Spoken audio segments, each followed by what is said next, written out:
Hello everyone, it's Paul here. I'm going to do an unboxing of a new Hero 4 Silver. You may notice that it's a little bit low light on this video. I'm shooting with my old Hero 3 Plus. One of the reasons I wanted to get the 4 is because of improved low light performance, in addition to some other stuff like the touch screen and the really good sensor that they've added, plus some of the other features. So what I want to do tonight though is I want to do an unboxing. I want to show you guys some of the things that I got to go with it, just some basic stuff. I'm not going to show you any more mounts and stuff like that because, you know, mounts are mounts and you're going to get the one, you know, that you need for the purpose you're going to use the camera for. I'll probably use mine mostly for doing stuff like this and probably some automotive stuff. I'm going to show you some of the battery power, things like that. I'm going to basically give you an idea of the suite that I got with this. Now, one of the things that's cool about this particular one is that this is kind of an early Christmas present my wife has bestowed upon me. She was so excited that she didn't really want to wait. So I'm going to do the unboxing, we'll look at it, we'll talk about it a little bit, and I think what will probably end up happening is that it'll probably end up going back in the box so it can get wrapped and I have something to open on Christmas. So let's go ahead and start with the camera. So usual GoPro type stuff, you have these little cellophane stickers on the side you have to take off. If you've ever had a GoPro, you know how that works. There's one. We get this other side here. We'll just pull that down. Pull this off a little bit. Now this should just slide out if I remember, and it does. Some of the stuff that's on here, it does have now the ability to do 1080p and 60 frames a second. One of the really cool things about this that I liked is it has the ability to do 720 in 120 frames a second. That means that that's something that you can definitely use for slow-mo. Another thing that's really good is it has a night time-lapse mode, and I'm really excited about that. It also now includes ProTune. I don't know if you guys can see that on camera or not. ProTune is their on-camera video setting. And then, like I mentioned before, it has the auto low light feature now as well. So we'll go ahead and set this aside for now. And then this is going to have a big piece of tape around it, so we're just going to go ahead and take that off. And if you hear noise or bells and things, you're not going crazy. My cats hear me talking and they think that I'm talking to them. So we may even get a surprise visitor during this shoot. So apologies in advance. Hope you're not allergic to cats. So this just pops off. That's the little plastic dome that came in. I'm just going to go ahead and slide that inside of here for now, so it's out of the way. And then here's our camera. One of the things that's kind of cool, and I don't know if you've seen this before, the camera comes actually mounted to a little plate that's on a quick release. So if you want, you can just flip it around here, get that quick release, just squeeze that and it'll pop the camera right out. Good as if you're not clumsy like me. There we go. And the camera pops right out, still on its little quick release stand. As you can see, that the actual camera itself is almost exactly, well, I think it is exactly the same size as the older one. So we're going to go ahead and just set that aside for a second here. Later on, what I'll probably do is come and pry this off. This makes a great little mount for you to put it on, like if you're shooting in a room and you want to get like a desk level shot or ceiling, you know, near the ceiling type shot. But let's take a look and see here what we've got inside this box. We'll open this up here, and so let's start with getting started with GoPro. We got the manual here for the Hero 4 Silver. Of course, our GoPro stickers. They love giving you stickers. Our product safety and information guide, and this is the warranty. So paperwork is not that interesting. So we'll put that over here, and we'll pop this open here. And one of the things that's new on this model is the back touch screen. One of the cool things about that is that you can do that and it is semi-waterproof. So I would call it more water resistant. So if you put this door on you can still use the touch screen on the back, and you don't have to worry about it getting a little bit wet. Now I wouldn't submerge it for long periods of time. And actually, no, I'm sorry. That's this one here. And it's got a little film on it. I don't know if you guys can see that or not. But I'm going to go ahead and take that out of the wrapper. This must be the one that you use if you want to use the touch screen. Yeah, it is. Alright, so it's got the basic little lid for you, and then it's got this little cellophane deal here. And it's got a little protective film on it, and then you can use the touch screen through this, and this is the one that allows you. Now, one thing that it does say is that you cannot use the touch screen while underwater, but if you're on the surface, if you're like I mostly use them when I snorkel, you can come in here, change your settings, put it back on your chest or your head mount or whatever you're using, and then continue to do your dive, and you're good to go. So there's that one. The one that's on it is the good old solid back one, so that's going to be your pure waterproof for if you're diving a lot, or if you're just if you don't need to use the touchscreen on the back. And then this is the skeleton one, I guess. Then, so the skeleton one, for those of you if you haven't had a GoPro before, the skeleton one is the one that allows you to do two things. Number one, on this one, because it now has a touchscreen. It'll allow you to directly touch the touch screen. The other thing it allows is, I think through this notch up here in the back, if we flip this around, I think that's where one of the new microphone is. And that allows you to get better sound. Now I'm using the skeleton back on the 3 right now that I'm shooting with. So that's what this is for. You're going to use this in low wind, low volume situations. And then you're going to use the more solid one again if you're doing auto stuff and it's on the exterior of the car and you're going like 100 miles an hour. You don't want this because that's going to be way too noisy, and that's where the solid one comes in, the one that came with here on the back. All right, so let's go ahead and take this plastic over here, the uninteresting paperwork. So we have our skeleton, and we have our touch screen back. And then also in here, here's some of the other usual stuff. You have your USB. Now, the way they want you to charge it, they don't have a charger that's attached in the box. They want you to attach it to a computer and charge it that way. You can use, it is just standard USB power, so if you have like an Android charger or something like that, you can plug that in there, still charge your batteries. That'll probably go a lot faster than it will with a trickle from the computer. But that's what this is for, is to plug it directly into the camera and then charge that way. This is also your data link in the camera, so if you want to get on and put it onto your computer, download stuff, that's what that's for. So there's that.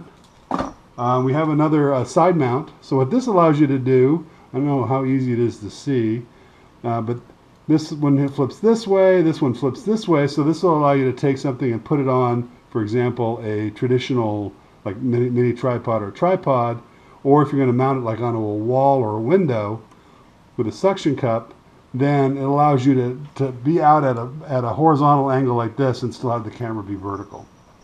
Okay, so that's what this allows you to do. This is kind of like a right angle deal for it. So that's what that is. It's an additional part of the mount. It looks like we've got another quick release in here. So this is just a standard quick release. It's got the little springy plastics here. That's what slides on. Here's my one from my old GoPro. So just so you can see, basically this is what the receiver end of the quick release looks like. And you're just going to take this, and when you have the camera on there, and you're just going to slide it in there and it'll click. It also comes with a little rubber grommet, which we'll show you here in a second, which allows you to, if you're putting it on like a surfboard or skis or something like that, it'll take the play out of this, so this doesn't rattle while you're surfing or skiing or doing that kind of stuff, because it may not make any noise that you can hear while you're doing it, but trust me, the microphone's going to pick that kind of little noise up like crazy. Alright, so there's that. Alright, we've got a couple of different mounts on here with the double-sided 3M tape. Let me go ahead and open this up. These guys are like helmet type mounts. These are if you're like cycling or skateboarding and that kind of stuff. That's what these are going to be for. You have one that's curved here for putting on like a helmet, and then you have one that's a little bit more flat for putting on a flat surface, obviously. This 3M stuff is really good. It stays attached really well. And again, these are both quick release, so again, this thing just slides right on and slides right off. So if you're putting it on, you know, what some people will do is they'll put one on their helmet, and then maybe they'll have another one that's got like a vise type connector, and they'll put that like on a ski pole or something like that, and that way they can have two different perspectives being shot at one time with those two cameras. So those are the little sticky mounts. Again, we'll put the plastic over here. This is the little grommet thing I told you about. And what this does, when you put this in onto something that's a quick mount, this wasn't quite open. Hang on a second. There we go. So if you put this on something that's a quick mount, you put this little ring right here around the thumb screw, all right? And so the thumb screw is this little part right here.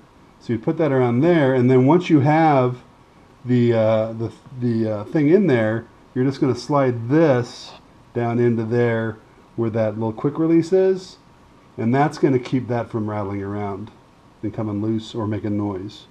So that's what that's all about. I don't use those very often, although I am going to start shooting with my car a little bit more. I just got a new WRX. So we're going to go ahead and have a look at the actual camera itself. We're going to throw one of these Wasabi batteries into it, and we're going to see how the 4 likes being a 4. So we're going to pop this open like that. As you can see right away, one of the major differences is that before on these cameras, the back had the space for the battery right here, and so you would pop a door off of there, and I can't show that to you right now because we're recording on that camera, but I'll pop a door off.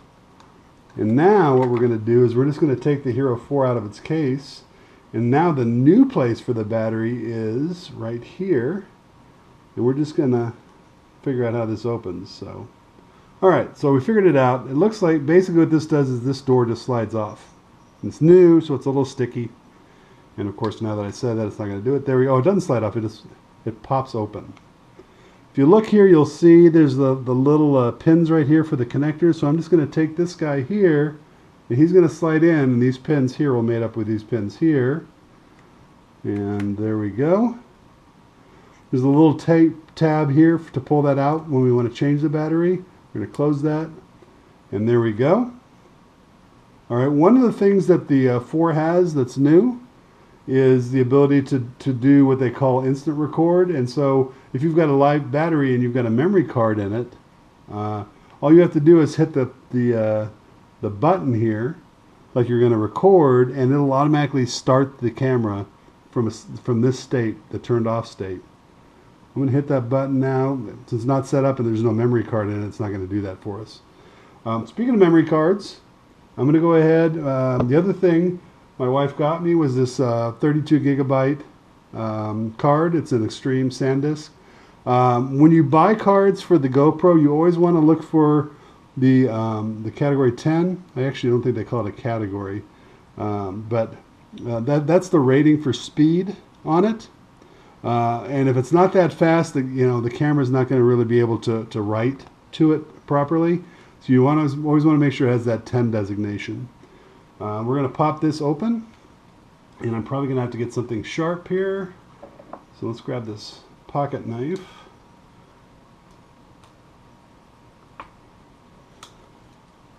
Alright, so we've got this open. God bless these people and their packages.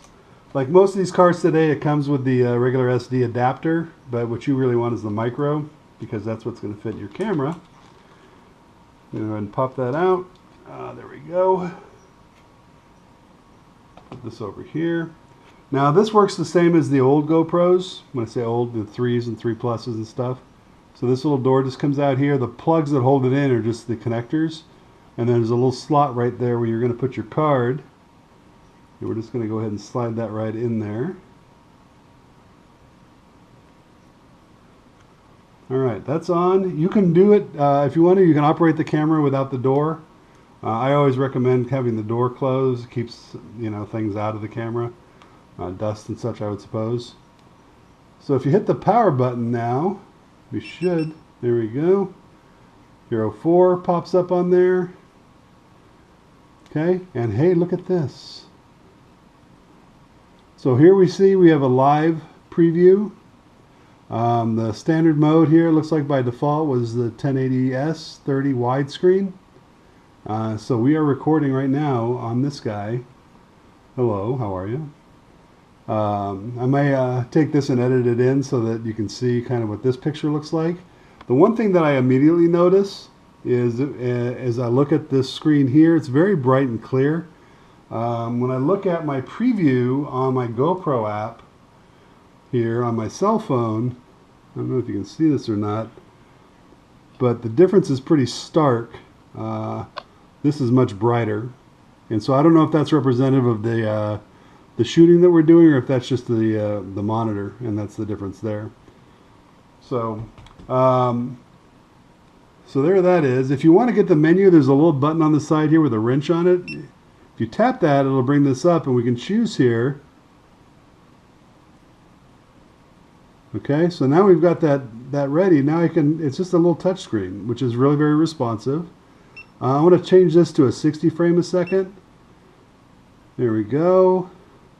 Field of view wide. Low light is on, and that's good because it's working.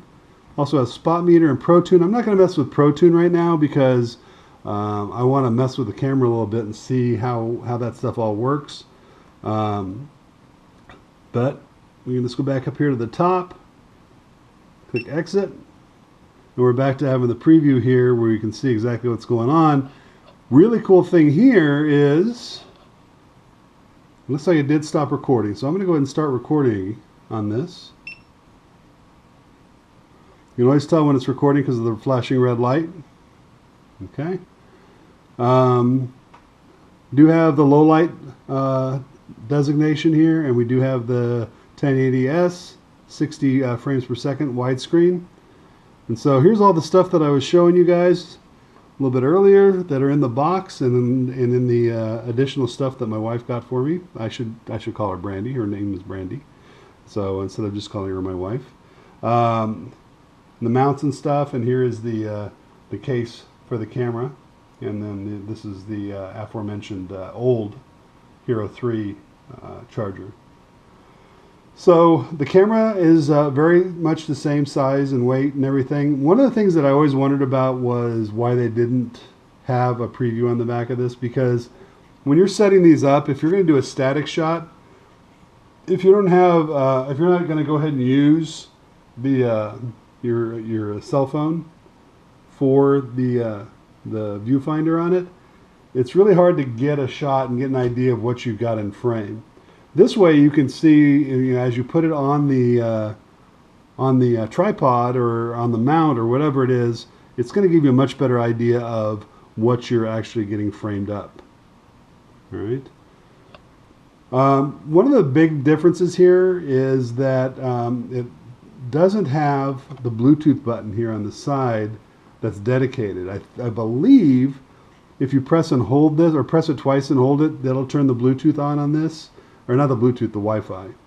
And then you can pair it with a Android or iOS device. I believe they have a driver also for Windows phone devices as well. So here we get a shot of the old camera.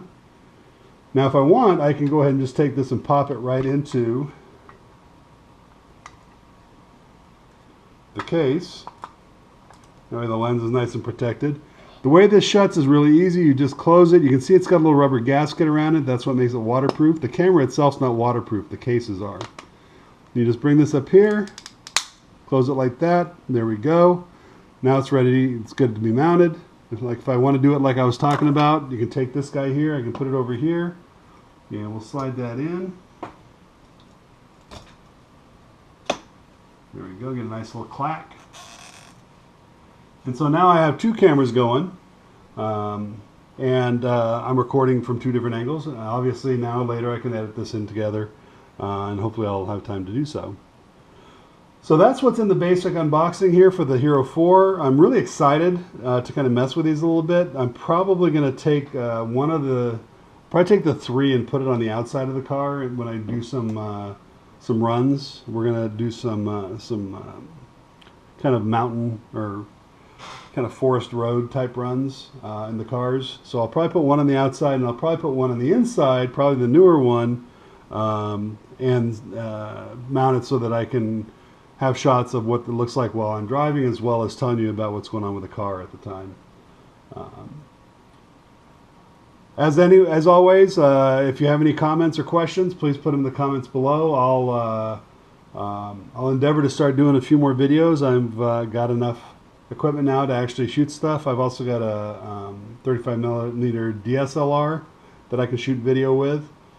So hopefully we'll be able to do some more stuff, interesting stuff. I'm going to do some stuff with Lego. I'm going to do some stuff with cameras, and I'm also going to do some stuff with the car. So anyway, my name is Paul. Like I said, it's been great getting to know you, and hope you'll like this and favorite it, and please subscribe. Thanks.